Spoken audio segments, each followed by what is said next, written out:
Holy smokes. I mean, we've been on some time capsule boats in the past, but this boat has been untouched and it is in mint condition for her year. It is unbelievable. And I cannot believe the headroom down here. This is great. I wish Canadian Ken were here to see this, but come check it out. Hey everybody, welcome back to BoatFools Sailing. Really appreciate you being with me today. You know who couldn't be with me today? Canadian Ken. He's got family visiting, so he couldn't make it, but I had to jump at this opportunity, and he's gonna be sorry he missed it. This is a really cool boat. So I'm down in Pemmican, Maine. It's about 85 degrees out and sunny. It's finally a nice day, and I'm sitting in the cockpit of an extraordinary boat. She is a 1976 Allied Seawind II.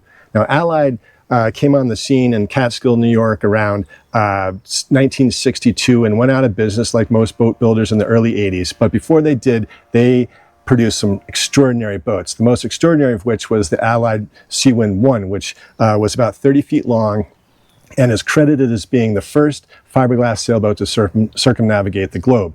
And then in 1975, the Allied Seawind II came on the scene, both designed by Thomas Gillmer, who is probably most famous for these boats and the Southern Cross boats and a Westerly and a number of other designs. He was extraordinary and very thoughtful in his designs, and you're going to see why. But this boat is about a foot longer than its predecessor and a foot wider, and it's just a more substantial boat overall. Now, about 160 of the Allied Seawind IIs were made. Most of them were catches, and then about a dozen or so were cutter rigs, and then only a handful were sloops. And this is a sloop, and it's very desired and sought after, and it's extraordinarily cool. And I can't wait to show you. So she's for sale by owner. Asking price is $23,000. If you pay full price, it comes with a dinghy and a 2.5 horsepower outboard. And if not, it's an or best reasonable offer scenario. So let's go check this boat out. All right, so we're going to start up on the bow today because we're in the shade up here. It's nice. There's a little breeze and a little bit cooler. But I wanted to get to, first and foremost, that the seller has owned this boat for 12 years, and he has to sell it because he's aging out of sailing. And it's the third Allied he's owned. And when he saw this boat 12 years ago, he said to himself, that's my dream boat. And he bought it, and he loves it. And he's sorry to part with it, but it has to happen. So here we are up on the bow, and you can see you have a nice bowsprit here, a nice roller up there for your anchor, and there's some nice grippy tape on here so you don't slip. And then working your way back, you've got a nice big cleat here for a mooring line or an anchor, and some chocks up here, port and starboard. And this little thing here pops out, and you can flip it over and put a club-footed jib on. Now, it wasn't designed this way up on the mast, so it's not set up for it, but it could be modified in the future. But this is the sloop version of the boat. Now, I wanted to show you a really cool feature on this, but not the least of which are your bulwarks here. Nice and high, and the cap rail on that is beautiful. So this is a nice thing to have in any sort of sea state when you're working up on the bow on a heel. You've got a place to put your foot and brace yourself. Really, really nice. And then the other thing I wanted to show you was, it's this attention to detail. The stanchion bases here are raised all the way down the boat.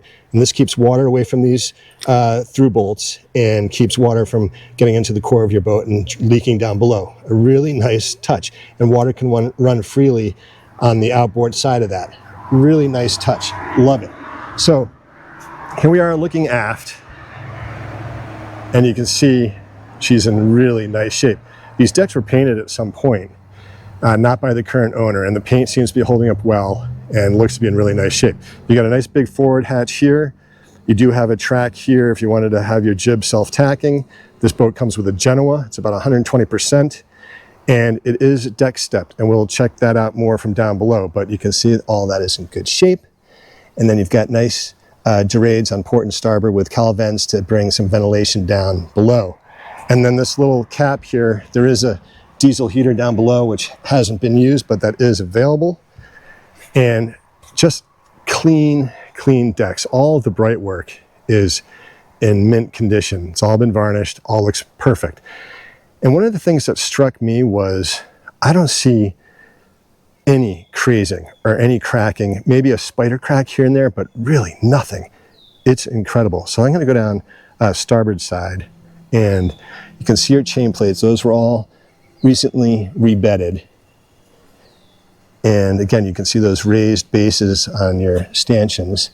And then this is beveled out for your big scupper here. So water collects here, doesn't slosh around, and feeds down that drain, which is really, really nice. I'm going to go back up on port side to show you this side as well. So those chain plates are out near your tow rails and bulwarks there, which is nice. It leaves a nice passage up, as Ken would say, no tow stubbers, and back up to the bow. A nice, clean look. Big center hatch, and then what's really cool is your companionway hatch is under this structure here, which is molded into the deck, so it's not a separate piece, so you're going to get a lot less leaking opportunities there. It's really, really nice. Love it. And then looking back into the cockpit, so let's go take a look at that. All right, so I am standing in the cockpit now, and the first thing I noted was the really great size of it. You can sit 4 or more in here comfortably, plus a captain who's going to sit back here, and sitting at the helm station, you've got a nice look forward, and you can see the size of the space here. It's really great. Here's your engine instrument cluster, which is behind glass here, which is a very nice feature, protected from the weather. Your start and stop are right here, and then you've got auto helm, and then looking at your Ritchie compass, you've got your shifter here, throttle on starboard, and a nice wheel here. Edson pedestal, all that good stuff. Really, really nice. Now, we mentioned in the opening that there are a number of catches made. Now, the catches, the downside of that is you've got your mizzen mast that would be right in front of you, really impeding your vision. This boat, perfect. And with the catch version, they typically had the reverse steering wheel with a worm drive in here. And now this is used as a seat for the captain, and you've got a more traditional setup with your traditional Edson pedestal here. Really nice. And here you've got a LP gas locker, all compliant with its own drain. In this aft lazarette, you've got your quadrant access there and your emergency tiller post there. All great. I believe that quadrant is bronze and nicely accessible. Again, nice seating back here on the hip. Nice port locker. Up to your fuel filter there. And through the port and starboard locker, you have access to the back of your diesel engine. Now these lockers have a nice feature with these springs that lock them open, and you just collapse it and close it down. Very great. And then on starboard, same thing. Nice big locker, nice and clean. Life sling, and again, spring loaded to lower it down. And there you go. Now you've got your traveler on the bridge deck, which is the preferred location on this boat. Nice. And it's a nice big bridge deck. Love it. Little compartments here for winch handles. Your 2 big primary winches on starboard and port. These are not self-tailing. These are probably original to the boat and look to be in great shape. Really, really love this back here. Nice and open. And without that mizzen mast, tons of space. As you'll see, this is not all cut up with instruments. So it's a very simple boat, and it hasn't been bastardized in any way. Now your jib sheet fair leads are out on your tow rail, and you've got older coated plastic lifelines, which I would probably replace at some point, but not necessary. They look fine, a couple of rust spots, but that's on a future to-do list. But your coaming boards are nice and high here and beautifully varnished and look to be in great shape. All right, I love it. Want to go below? Let's check it out. All right, here we go. So the companionway is slightly off center, and nice substantial hatch here, stepping up onto your bridge deck, and slides back easily on nice stainless rails. Really sweet and easy companionway to get down. Really, really great. Come on down. Holy cow, guys and girls, this is really cool. I don't think this boat has altered a bit since 1975, and it is mint and clean down here. I am blown away. Nice fiberglass deck head here. Look at the headroom. It's a couple inches above my head, and it runs all the way athwartships, nice and squared off at the shoulder. So you've got the nice headroom all the way around down below here. Really great. It's also really hot. So let's keep moving. So looking forward, you've got a nice port settee, starboard settee, drop leaf table. You've got teak paneling flooring here that you could probably sand and brighten up and make that look shiny and new, or just leave it as is. All the woodwork looks decent. You can see remnant old leaks. All these deadlights have been replaced, so the leak has been mitigated. And then working aft on starboard side, you've got a Garmin chart plotter that swings out. You've got a remote for your auto helm so you can adjust your track while you're down here. VHF, a little chart table here, nav station, which is fine. And then your control panel here, all your switches behind the companionway. And then you've got a nice single hole sink there in your center line where you want it. A nice LP gimbaled stove. Look at that. That is really nice and looks very clean. You've got a nice ice chest here. No refrigeration, but clean. You can put plenty of stores in there for your coastal cruising. It feels substantial and nice. And then what a really nice feature is this little hand pump here drains any ice melt from your ice box. You've got a foot pressure pump for salt water and then a pump for fresh water. It's not a pressurized system. Nice storage. Nice storage here. Oh, a little percolator for your coffee. Love it. All of this works as it should and in really nice shape. You've got nice storage behind your settees here and access to your chain plates, which, as I mentioned, have been rebedded. Those look really nice, actually. Really good shape. And there's another one. A little discoloration on that, but you can clean that up. But all that looks great. Obviously, you're going to get a marine survey. If you buy this boat, you've got an older diesel heater here. I'm not sure if that's, I don't think the current owner has ever used it, but you could probably hook it up and see if it works. And you've got a sail cover, drop leaf table, and then you've got the original Westerbeek owner's manual here and the owner's manual, the original one from the Allied Seawind. Really nice to have. That's really great. You also have storage behind these cushions. Now, she holds about 60 gallons of water and 40 gallons of diesel. So not bad for a 32-foot boat. You could go some places. I love this.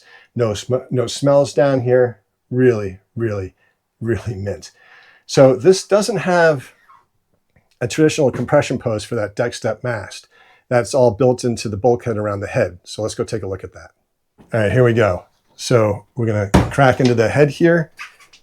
All the wood looks to be in nice shape. There's the toilet. You got an opening port there for ventilation, a nice grated floor, and a door up into the v-berth from there so you can get in either way and have that en suite if you wanted to. Now, there is a blackwater holding tank of about 20 gallons and a macerator. Let's go check out the v-berth. Honestly, if it wasn't probably 90 degrees out now, I'd probably crush out a nap in here, but check this out. I'm 6'1", tons of space in here. Really great. Again, very clean. Everything is nice. And I've got some more cool stuff to show you up here too. Check it out. So swing around. There is a filler piece in the middle here, but you've got a nice sink up here. And then again, there's your door to the head this way. And then, in a cool little addition of functionality, if you want some privacy up here, just close that. Boom. Whoops, spun that the wrong way. There you go. Privacy in the v-berth. And then that doubles as a nice big locker there. And of course, a mirror. But really nice. You got an opening port on starboard, one on port, and then of course, the v-berth forward hatch here. So plenty of air movement if you need it. And again, like we saw up on deck, you've got those door aids for additional ventilation. But pretty slick setup up here. I love it. And you know what? Again, for me, plenty of standing room up here, which is very, very nice. And so I'm going to spin around and show you this. Filler piece comes out and you got more space. And like I said, there's a macerator and a blackwater holding tank. So you're in compliance that way and good to go. Under this port, you've got your water tank, which is aluminum. Nice. So the center of gravity is nice and low. Perfect. And then under your port settee is access to one of your fuel tanks. And you've got one on port and starboard. Very nice. All right, let's keep moving. You know, without Canadian Ken here, I would have just gone off and filmed the hull and topsides without even looking at the engine. I remembered at the last minute. Let's take a look at that before we go down. All right, so check it out. All right, so all you have to do is remove the companionway, set it aside somewhere, and then follow me. Behind this door is your Westerbeek diesel engine with about 740 hours on it. Unbelievable. Now this side panel also opens, but you have to take these drawers out. And you can also access the engine by the port and starboard lockers in the cockpit. So you can get to the transmission, the stuffing box, all that good stuff.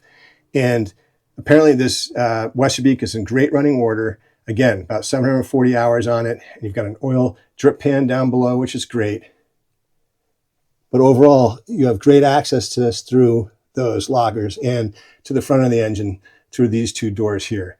Really, really nice. So the engine apparently runs great. No issues there. Everything looks in working order. You could probably clean it up a little bit, but the mounts look great. And I'm impressed. Very, very cool. All right, so now let's go down and check out the keel and topsides. All right, folks, down on the ground in the shade, feels great. Let's check this out. She is remarkable, I have to say. And the thing of note that I really want to point out is that is her original gel coat with almost zero blemishes of any kind, no scrapes, marks, or anything. And a nice beveled cove stripe in there that you could paint if you wanted to add a little color relief on that. You've got a boot stripe that could use some paint, no big deal, but original gel coat. Incredible. A little bit oxidized, but you could probably wax and buff that out, no problem. Now she has a full keel here with a cutaway forefoot, encapsulated ballast, lead ballast. So a nice, steady, comfortable ride. She's going to go really well through the seas. And a common issue point with these boats is where the bobstay comes down to this tang, and there's usually corrosion of some sort. This looks to be spotless, like everything else. Perfect. Love it. So let's work our way down. You've got a nice rub rail up there with a stainless steel cap on it. Again, no scrapes, nothing. Solid, solid boat. Nice little boarding ladder goes on the tow rail. And then, of course, your rudder and prop. Nice big barn door rudder here and your 3-bladed bronze prop and an aperture. You might want to replace the zinc, no big deal, but there's no way for a line to get in there, which is great with that shoe there. Really sweet. So slap some bottom paint on this and go. There's one spot here, a couple that just the paint is peeled off, but you could either sand it down or just slap some paint and go. But again, I can't believe that this hasn't been painted since 1976. And it is, again, there's no cracking, crazing, nothing. Her name's Odyssey, hailing from Pemaquid. Coming down port side, much the same. All looks to be in spectacular shape. A good wash, wax, and buff, and she's going to shine right up. Paint the boot stripe, maybe add a cove stripe for a little color relief. Snappy, snappy, snappy boat. That's going to be a comfortable ride with that full keel and cutaway forefoot. She's going to sail really, really well. She's a nice stiff boat, I think near 40. So you're going to like that. Look at the bow. And then over here, we've got the mast, aluminum. Here is the mast base. It goes on that mast up on deck. All that looks to be in great shape. And your standing rigging, apparently he hasn't changed it since he bought the boat 12 years ago, so you might want to have this looked at, but these turnbuckles look newer, so I reckon this has been replaced at some point. And then here's your roller furling. Good to go. Just walk up this quickly. It all looks to be in nice shape. Here's where your spreaders would go. All this looks to be nice, and the rest disappears into the bushes up here. But we'll see if we can see the head of the mast. There we go. Look at that. All this looks fine. Yeah, all looks great. Obviously, you're going to have it looked at. But, ladies and gentlemen, what a stinking cool boat. Let's go wrap it up. All right, everybody. I am at a loss for words, really, but I'm going to start going right now because I love this boat so much. This boat's been on my bucket list for years, and I can't believe this one came up for sale in our neck of the woods. $23,000 for an ultimate classic. These boats have been around the world. This one could do it. You could take it coastal cruising, blue water cruising, and if you're a solo sailor or a small family, it's ideal for you. These are rugged boats. I love it. And you've got everything you need, from the auto helm to the chart plotter to the blackwater macerator you've got in there. You hold 60 gallons of water, 40 gallons of diesel, a diesel with less than 800 hours on it, a Westerby. What more do you want? You also have a suite of sails from Quantum that are about 7 years old, including an asymmetrical spinnaker and a sock. So you're ready to go. Now also, I encourage you to reach out to the seller because if you were to buy this boat, it does include use of his mooring here in Pemaquid for the remainder of the season. So that could be very helpful when you're trying to figure out where you're going to put it for the off season or next season. Encourage you to reach out. Again, $23,000 for this boat that is mint condition. Obviously, you're going to get a survey, but it is good to go and good to go now. Now, you've got length overall of just under 32 feet. You've got a length on water of just over 25.5 feet. And you've got a beam of just under 10.5 feet, 10.42. Now, you've got a comfort ratio of near 40 at 37. You've got a ballast displacement of 38, so it's a reasonably stiff boat. And she's an ultra heavy displacement of over 400. So she checks all of the right boxes, and a capsizing screening formula of under 2 in case you're going to do any offshore racing. But honestly, this boat is good to go. Now, you may have been noticing this hat I'm wearing today. That right there is the R2 Bell outside of Camden Harbor. And my great friend from high school, who I used to row with competitively, and we won lots of gold medals together and some championships, he started a apparel company called Everywhere, and I'll put the link in the description below. And on the screen here, I'm going to show you some of the other cool designs he does. But you've probably heard about how the government's looking to get rid of some navigational aids, and the R2 Bell is on the chopping block. So this is sort of a commemorative hat, and I love it. He makes some really cool things. I encourage you to check it out if you're looking for a gift or something for yourself. Really neat stuff. So that said, if you've liked what you watched today, please subscribe, please share, please like. It really helps the algorithm. It helps us get more views, which is what we're after. We're closing in on 20,000 views. And please don't forget to subscribe to the BoatFools report, which comes out every couple of weeks. And we talk about various boats that have sold that we've profiled. We talk about racing and other boat maintenance stuff. It's a lot of fun. So check it out. And in the meantime, enjoy some sailing, enjoy your summer, and we can't wait to see you next time.